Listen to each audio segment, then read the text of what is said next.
Hello and welcome to a little sketch with me video. My name's Kristen. If you're new here, I go by Little Tiny Egg everywhere on the internet, and I love painting my sketchbook with gouache. Maybe you could grab your sketchbook too, or just a little snack or a nice little drink, and we can hang out together for a little bit. I'm using my current favorite sketchbook, which is this one from Royal Talons. It's their art creation sketchbook. Lately, I've been getting inspiration a lot from photos that I take on hikes and walks out in nature. So I was just kind of looking through my camera roll for something that sparked my interest. I didn't have a plan of what I wanted to paint before I started filming. This cute little thistle that I took a photo of the other day caught my eye. I just did a very rough sketch with my red Prismacolor Coal Erase pencil, just focused on kind of big funky shapes, and I'm not doing a very precise sketch. I'm sort of flattening and simplifying the form. I've been loving acrylic gouache lately. I got this big set from Turner for Christmas last year and have been slowly filling in the colors that I use up with Holbein acrylic gouache. I haven't really noticed a huge difference between the two brands. I'm using this little ceramic palette that I got from Etsy a long time ago. I don't remember the shop name. I'll try to find it, but I love it. I use it all the time. I usually just plop in the primaries and then get started painting the most prominent color, which in this thistle is definitely the green. I have ultramarine blue and a deep yellow and then scarlet red in my palette right now.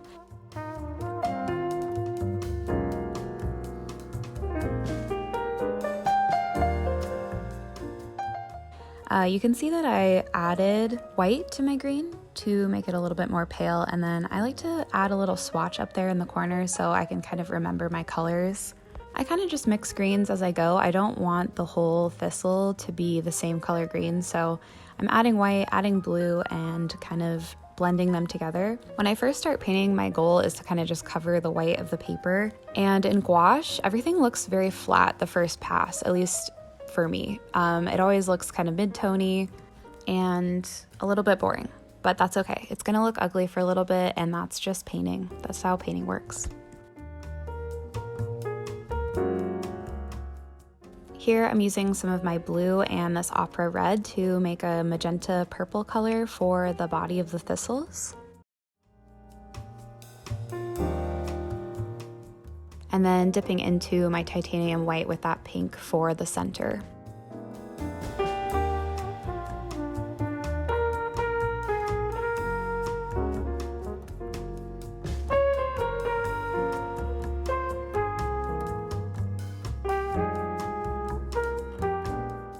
I'm making a little puddle with that white and some of the ultramarine blue to try to make this lilac color that I see in the flowery part of the thistle.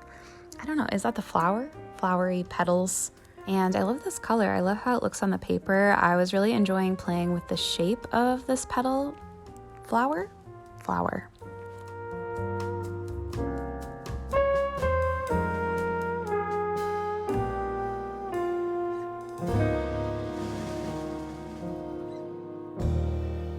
And then I added some white to my green paint that I had mixed to add some little spiky points to the edges of the leaves, because I was looking back at my reference and noticing that the leaves were just extra spiky and had a little bit of lightness to the tips.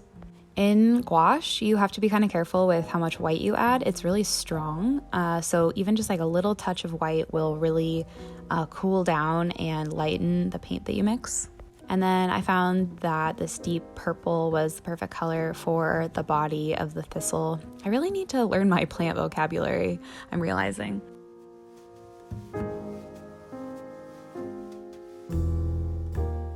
And the head of the flower really needed some depth, so I added some deeper pink.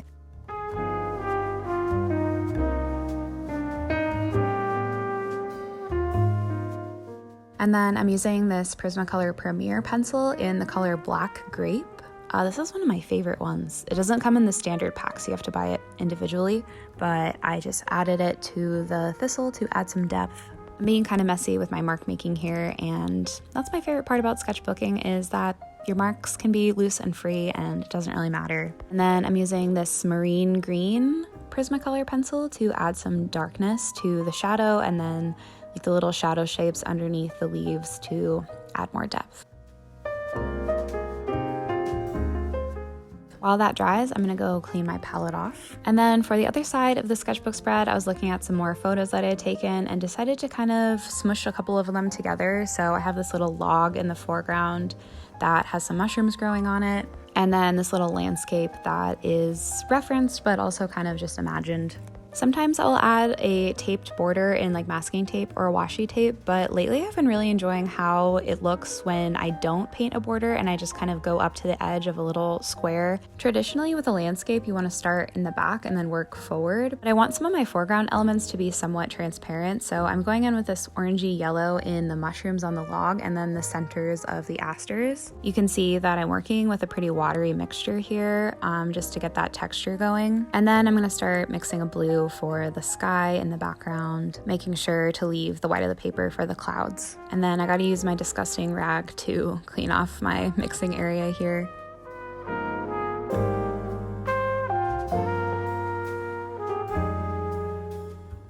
While the sky dries, I'm gonna get started mixing the purple for the asters. I have to add this opera pink to get it to be as pink as I want it to be. I use this color a lot in my work. It kind of serves the purpose of a quinacridone shade for me. And then I'm just painting in my little flowers, not really looking at my reference, kind of just going off of vibes, and I had so much fun doing this.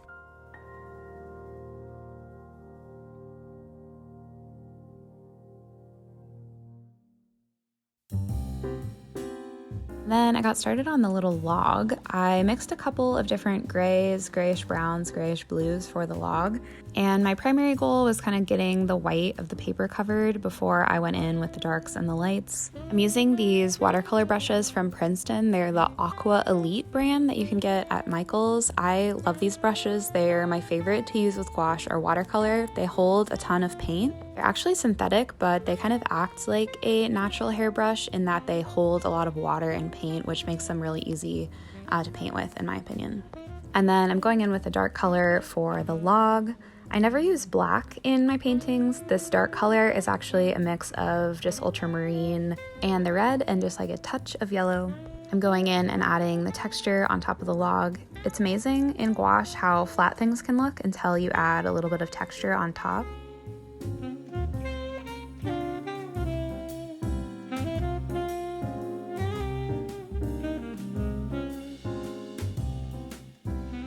I need a gray down green for the mountains in the background, so I'm adding the green and white mixture that I have to a little tiny dip of that opera pink for that gray green.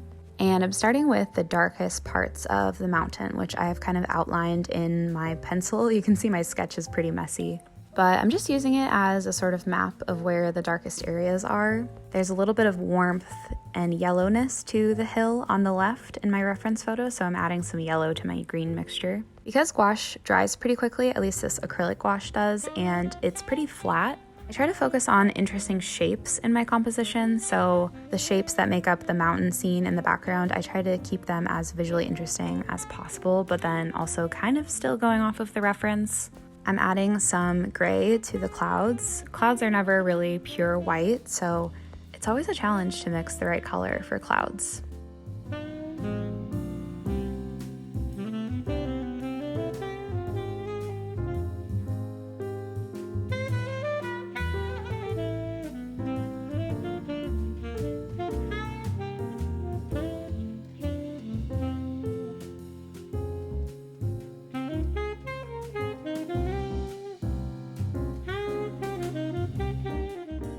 Using a lighter colored gray to paint this little aspen tree. I did make a sketch at the beginning of what I wanted my tree to look like, but I didn't exactly stick to it. I kind of just free-formed it. I've painted enough trees in my life to know that the more imperfect your strokes look, the more natural they look. And these aspens were pretty bright, so it's almost a pure white that I'm using.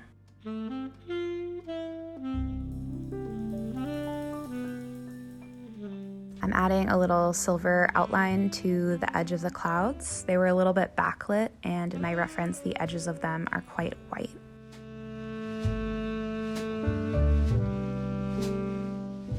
I'm using some of the gray-green that's on my palette to add some texture to the aspen trees, or tree, I guess. And I'm just using some horizontal lines to add that texture.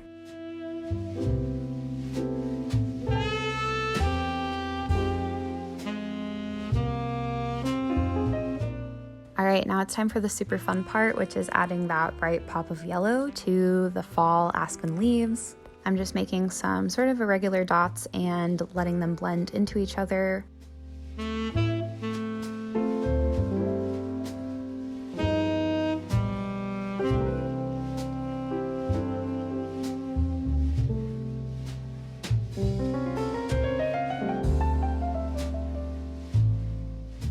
Kind of last minute, I decided that the foreground needed some leaves too. So I'm glad that I started with that deeper yellow, and then the brighter yellow is like a little pop on the top.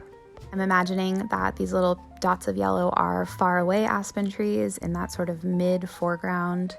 I have to kind of stop myself here from going too overboard. It's just a sketchbook painting after all. My sketchbook for me right now is sort of in between a diary and a painting warm-up place. So I spent about 45 minutes on this, and it's what I did before I jumped into my real work for the day, which was painting on a bigger canvas. I got to kind of explore some images that I took on a beautiful day and remember the time that I had. And yeah, I really enjoyed painting that log. I want to do a larger painting of a log with some mushrooms on it. And that's what sketchbooking is all about, kind of reminding yourself of things that you do like, exploring ideas and themes that you might want to explore in other ways or just leave in your sketchbook. I hope this was informative or interesting, or at the very least just relaxing. I had a lot of fun. Again, my name is Kristen. My friends call me Chris. I make a lot of vlogs about what I get up to in my artist life on my YouTube channel, and I want to make more sketchbook with me videos like this. So let me know if you like this video. Did you like the length? Do you wish it was longer with more real-time footage, or shorter with a little bit more commentary? Either way, thank you so much for watching, and I'll see you next time. Bye.